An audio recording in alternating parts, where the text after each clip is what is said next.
요한계시록 21장 1절에서 8절입니다. 또 내가 새 하늘과 새 땅을 보니 처음 하늘과 처음 땅이 없어졌고 바다도 다시 있지 않더라. 또 내가 보매 거룩한 성 새 예루살렘이 하나님께로부터 하늘에서 내려오니 그 준비한 것이 신부가 남편을 위하여 단장한 것 같더라.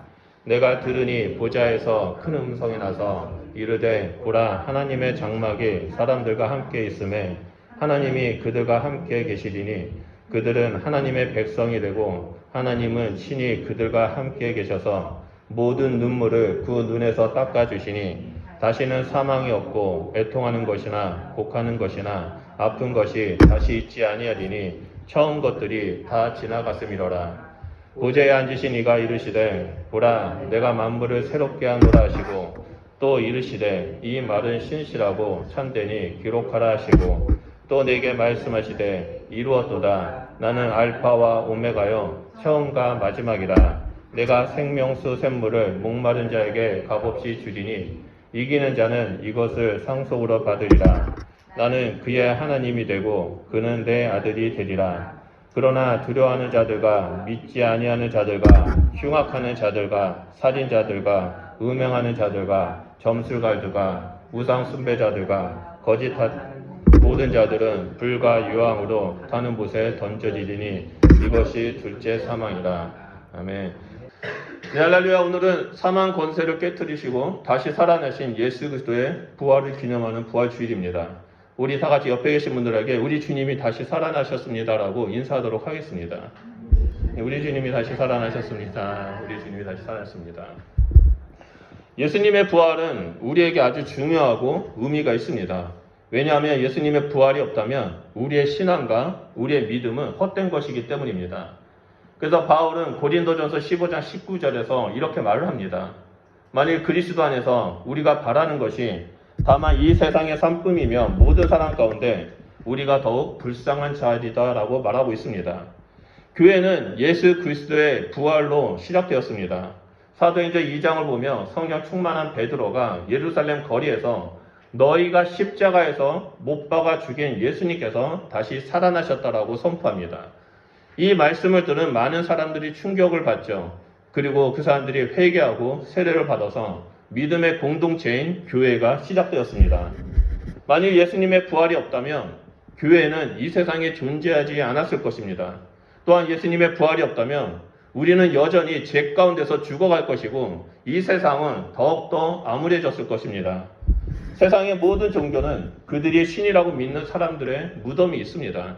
불교를 창시했던 부처도 무덤이 있고 이슬람을 만들었던 마호메트도 무덤이 있습니다. 유교를 만들었던 공자도 무덤이 있습니다. 심지어 수많은 이단들이 만든 종교들의 교주들도 다 무덤을 가지고 있습니다. 하지만 우리 주 예수 그리스도는 무덤이 없습니다. 왜 그렇습니까? 예수님께서 사망 권세를 깨뜨리시고 부활하셨기 때문입니다. 예수님은 부활하심으로 부활의 첫 열매가 되셨습니다. 그리고 예수님의 부활을 믿는 우리 역시 부활의 두 번째, 세 번째 열매가 될 것이라는 그 소망을 가지고 살아가고 있습니다. 우리 모두는 이 마지막 날에 천사장의 호령소리와 하나님의 나팔 소리가 선포되어질 때 부활하여 새 하늘과 새 땅으로 들어가게 될 것입니다. 이것이 바로 우리가 바라보고 있는 부활의 소망입니다. 성경은 우리에게 두 가지 부활이 있다고 말합니다. 사도행전 24장 15절을 보면 바울은 의인의 부활하는 것뿐만 아니라 악인들도 부활한다라고 말하고 있습니다. 의인의 부활과 악인의 부활은 바울만 말하는 것이 아닙니다. 예수님도 말씀하셨습니다. 요한복음 5장 28절에 그리고 29절을 보면 이를 놀랍게 여기지 말라. 무덤 속에서 있는 자가 다 그의 음성을 들을 때가 오나니 선한 일을 행하는 자는 생명의 부활로 악한 일을 행하는 자는 심판의 부활로 나오리라라고 말하고 있습니다. 이를 볼 때 부활은 생명의 부활과 심판의 부활이 있음을 보여줍니다. 다시 말해서 예수 그리스도의 죽음과 부활하심을 믿는 우리에게는 영원한 생명의 부활이 있지만 믿지 않는 자들에게는 영원한 심판의 부활이 있음을 성경은 우리에게 말씀해주고 있습니다. 그리고 이 생명의 부활과 심판의 부활이라는 말씀이 오늘 본문 말씀에 정확하게 묘사되어 있습니다. 또 오늘 본문 말씀에는 부활을 믿는 우리에게 부활의 소망이 무엇인지를 알려주고 있습니다. 따라서 이 시간에는 오늘 본문 말씀을 토대로 부활의 소망이 무엇인지 살펴보면서 마지막 때를 살아가는 하나님의 백성이 되기를 소원합니다. 먼저 첫 번째로 부활의 소망은 하늘과 새 땅, 새 예루살렘입니다. 우리 1절 말씀을 다 같이 읽도록 하겠습니다. 1절 말씀입니다. 시작. 또 내가 새 하늘과 새 땅을 보니 처음 하늘과 처음 땅이 없어졌고 바다도 다시 있지 않더라. 네, 말씀을 보면 사도 요한이 목격한 것을 그대로 말합니다. 내가 보니라고 말을 하죠. 그것은 바로 지금 우리가 살아가고 있는 이 세상과 하늘이 없어졌다라고 말합니다. 여기서 없어졌다라는 이 헬라어 단어는요, 존재 자체가 사라졌다라는 것을 말합니다. 우리가 서 있는 이 땅과 우리 머리 위에 있는 이 하늘 존재 자체가 사라집니다. 그리고 그 자리에 새 하늘과 새 땅이 다시 한번 우리에게 나타나게 된다는 겁니다. 그래서 요한은 요한일서 2장 15절에 또 이런 말을 하죠. 곧 사라질 이 세상이나 이 세상에 있는 것들을 사랑하지 말아라 라고 말합니다. 왜냐하면 이 세상은 없어질 것이기 때문입니다. 우리가 사랑해야 할 대상은 오직 하나님이고 우리가 품어야 할 것은 바로 부활의 소망입니다. 부활의 소망을 품는 자만이 이 새 하늘과 새 땅으로 들어갈 수 있기 때문입니다. 다시 1절로 돌아가면 우리에게 주어진 새 하늘과 새 땅에는 한 가지 특이점이 있다는 것을 볼 수 있습니다.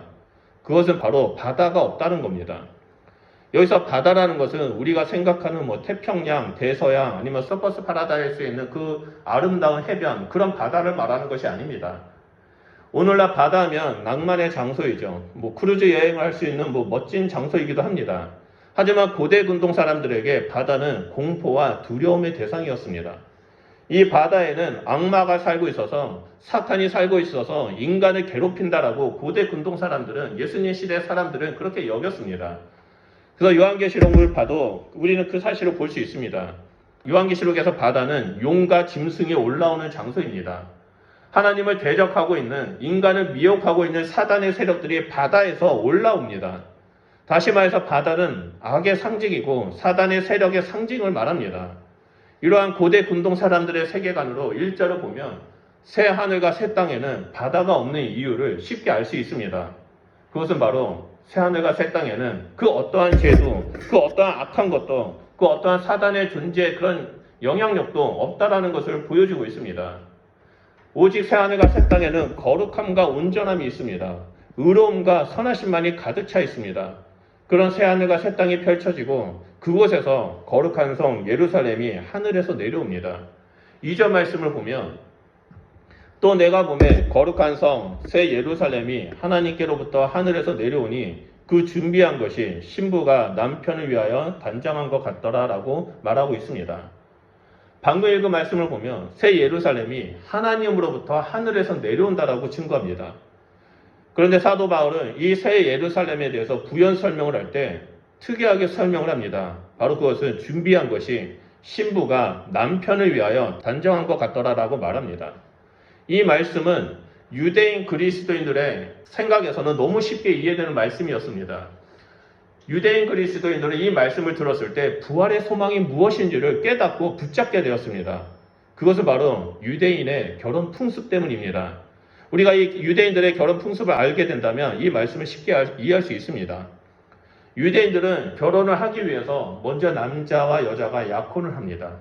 그리고 약혼을 하고 나서 이 신랑 될 남자는 신부를 떠나서 1년 동안 열심히 일하고 신부와 함께 살 신혼집을 마련합니다.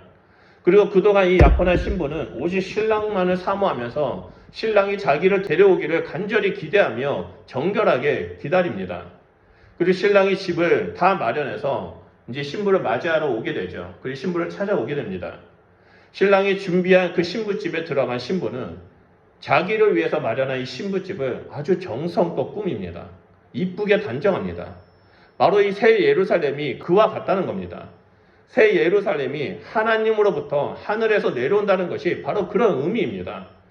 예수님께서 십자가에서 죽으시고 부활하시는 하늘에 승천하셨습니다. 그리고 하늘에 승천하신 이유가 신부인 우리와 함께 영원히 살기 위해서 그 집을 마련하기 위해서입니다. 예수님은 요한복음 14장 2절과 3절에 내가 너희를 위하여 처소를 예비하러 가노니 가서 너희를 위하여 처소를 예비하면 내가 다시 와서 너희를 내게로 영접하여 나 있는 곳에 너희도 있게 하리라 라고 말씀하셨습니다. 이를 볼 때 새 예루살렘은 신랑 되신 예수님께서 신부인 우리를 위해 준비하신 처소입니다. 신혼집입니다.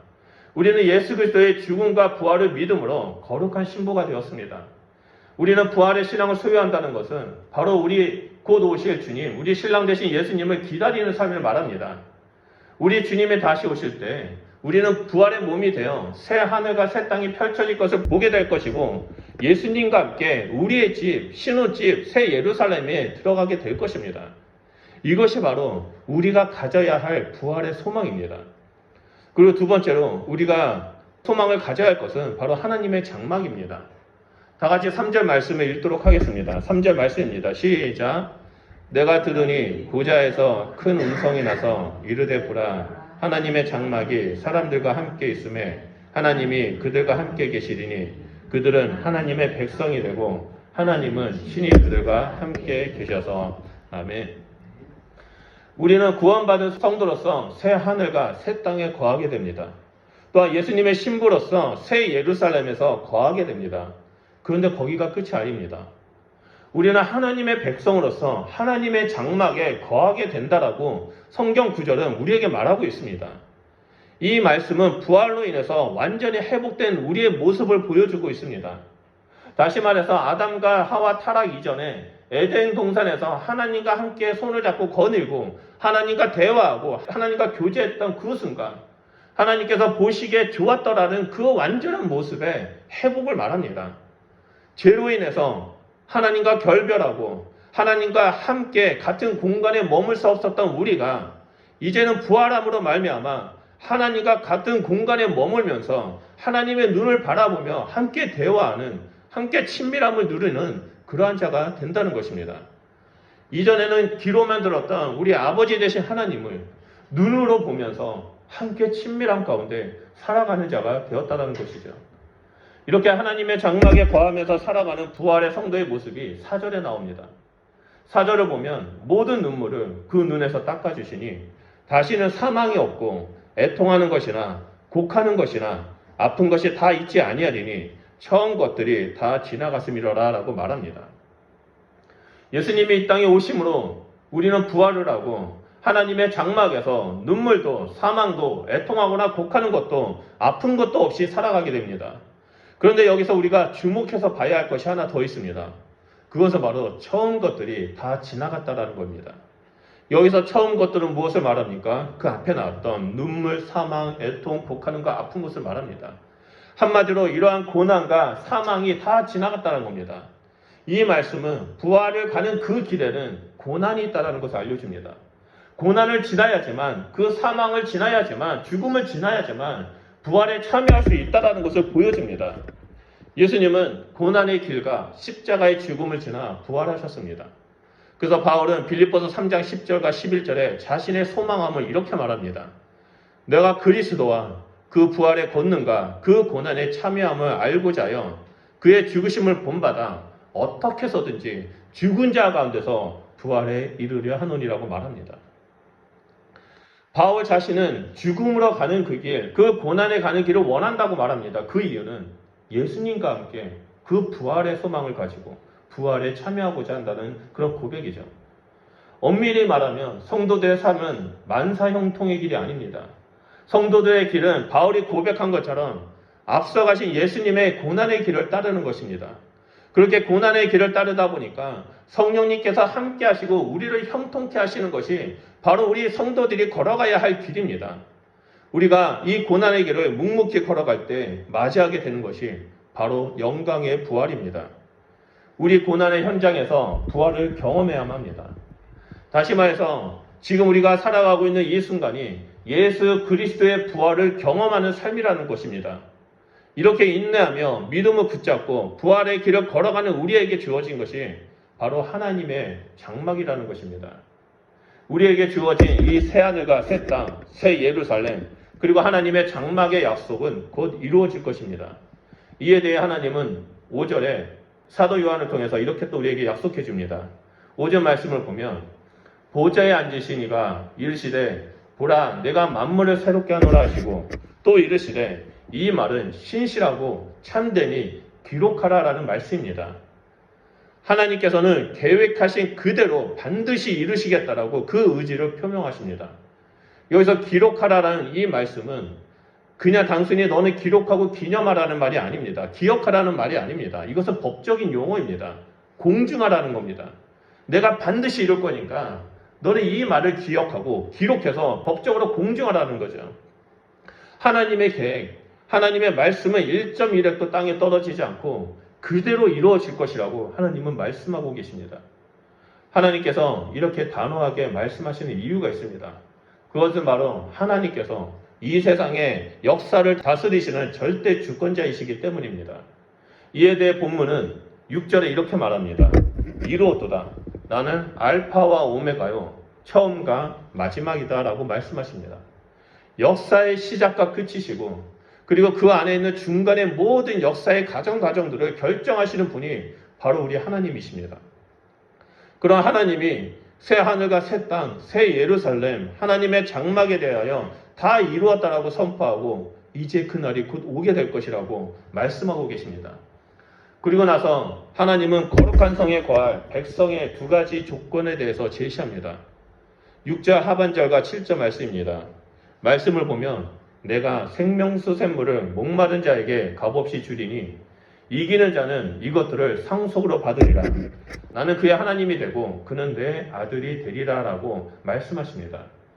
이 말씀에 기록된 첫 번째 조건이 뭐냐면 바로 생명수를 필요로 하는 목마른 자입니다. 이 목마른 자들은 예수님을 필요로 하는 자입니다. 이 목마른 자는 자신이 죄인임을 인정하고 예수님 없이는 살 수 없습니다. 예수님만이 나의 죄를 용서하시는 분이십니다라고 고백하며 예수님을 붙잡고 의지하며 살아가는 자입니다. 그리고 예수님과 함께 부활의 소망을 품으면서 새 하늘과 새 땅을 간절히 사모하고 기다리는 자가 바로 샘물을 마시는 그 목마른 자입니다. 그리고 두 번째 조건은 이기는 자입니다. 이기는 자는 모든 박해와 모든 고난에도 불구하고 부활의 소망을 끝까지 붙잡고 살아가는 자들입니다. 우리가 수요일날 요한계시록에 대해서 배우고 있습니다. 당시 요한계시록을 기록했던 사회적 배경은, 역사적 배경은 로마의 그 도미티아 황제가 자신을 숭배하지 않는다는 그 이유로 그리스도인들을 무참하게 죽이고 박해하던 시기였습니다. 이 시기에는 로마의 거리가 밤거리가 대낮처럼 환했다고 합니다. 왜 그런지 아십니까? 그리스도인의 몸에 송진을 발라서 밤새 내내 태워서 가로등처럼 환하게 비쳤기 때문입니다. 예수님을 믿는다는 이유 때문에 잔인하게 죽어가고 예수님을 믿는다는 이유 때문에 햇볕이 하나도 들지 않는 땅속 수백 미터까지 기어들어가서 살아야만 했던 시기였습니다. 잡히면 다양한 방법으로 죽임을 당하는 대환란의 시기였습니다. 그런 사회적 배경 속에서 예수님을 믿는다는 것은 세상 사람들이 보기에 어리석은 일이고 이해하지 못하는 일이었습니다. 하지만 하나님의 백성들은 끝까지 자신의 믿음을 버리지 않았습니다. 비록 땅속에 숨어 살고 잡혀 죽는다 할지라도 그들은 부활의 소망을 버리지 않았습니다. 생명수 대신 예수 그리스도를 끝까지 붙잡았습니다. 믿음을 지키면서 인내하며 나아갔습니다. 그렇게 싸우며 믿음을 지키는 자가 바로 이기는 자입니다. 그런 이기는 자에게 새 하늘과 새 땅, 새 예루살렘, 하나님의 장막에 거하게 되는 자가 될 것이라고 오늘 본문 말씀은 약속해주고 있습니다. 반면에 거룩한 성에 들어가지 못하는 자들에 대해서는 8절에 나옵니다.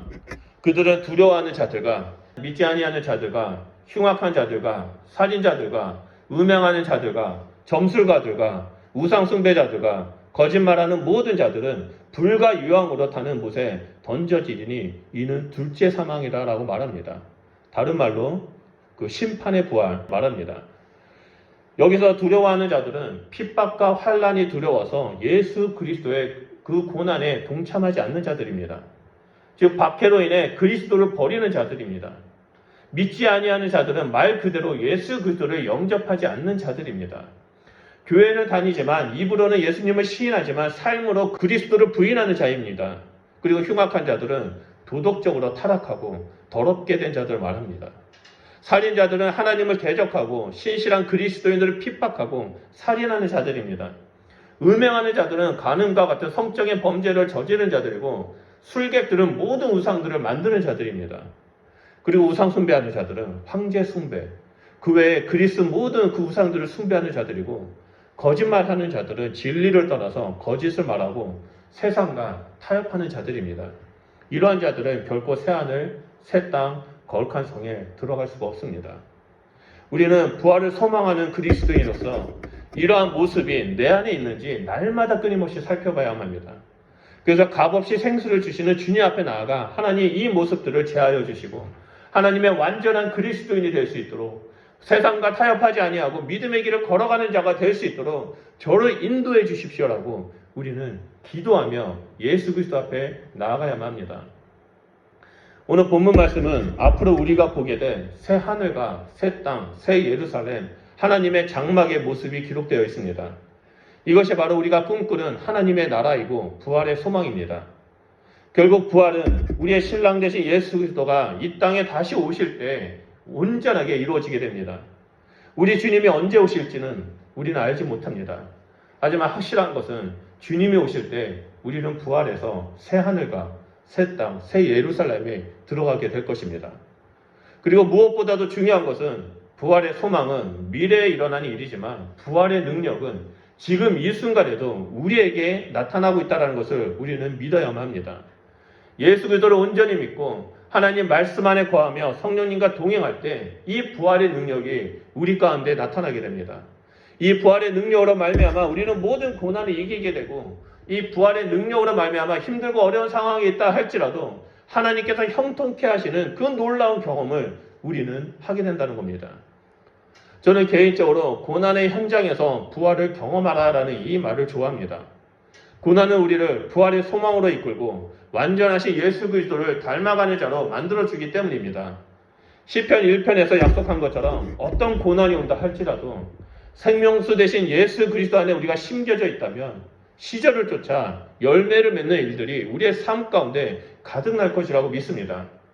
그리고 부활의 소망을 품는 우리를 통해 부활의 능력이 우리 개개인에게 그리고 우리 교회 가운데 직장과 가정 가운데 학교 가운데 가득 넘칠 것이라고 저는 믿습니다. 이 부활의 소망을 품고 부활의 능력이 가득할 때 이 땅 가운데 부흥의 역사가 일어나게 됩니다. 그러기 위해서는 우리는 이 부활의 소망을 품고 부활의 능력을 사모하며 나아가는 자가 되어야만 합니다. 사도 바울이 부활에 참여하기 위해서 표대를 향해 달려간다라는 그 고백처럼 우리는 욕심을 내야만 합니다. 하나님, 저도 부활의 소망을 품고 부활의 능력을 가지며 이 땅에 살아가겠습니다라고 욕심을 내야만 합니다. 그럴 때 부활의 소망이 부활의 능력이 되어 우리에게 나타날 것입니다. 우리의 슬픔은 사라지게 되고 아픈 몸은 치유되고 회복되게 될 것입니다. 저는 우리 교회가 이 부활의 소망과 함께 부활의 능력이 가득 나타나 치유와 회복이 일어나는 그러한 교회가 될 것이라고 믿습니다. 우리 모두 이를 위해서 기도 부탁드리겠습니다. 그리고 주변에 병든 분들이 있다면 언제든지 대환영입니다. 우리 교회를 초청해 주십시오. 하나님께서 치유해 주실 것입니다. 우리의 예배와 기도를 통해 부활의 능력이 나타나 치유와 회복이 일어날 것입니다. 그리고 부활의 소망을 소유한 채 믿음의 길을 걸어가는 우리 성도님들의 삶 전반에 걸쳐서 부활의 능력이 나타나게 될 것이라 믿습니다.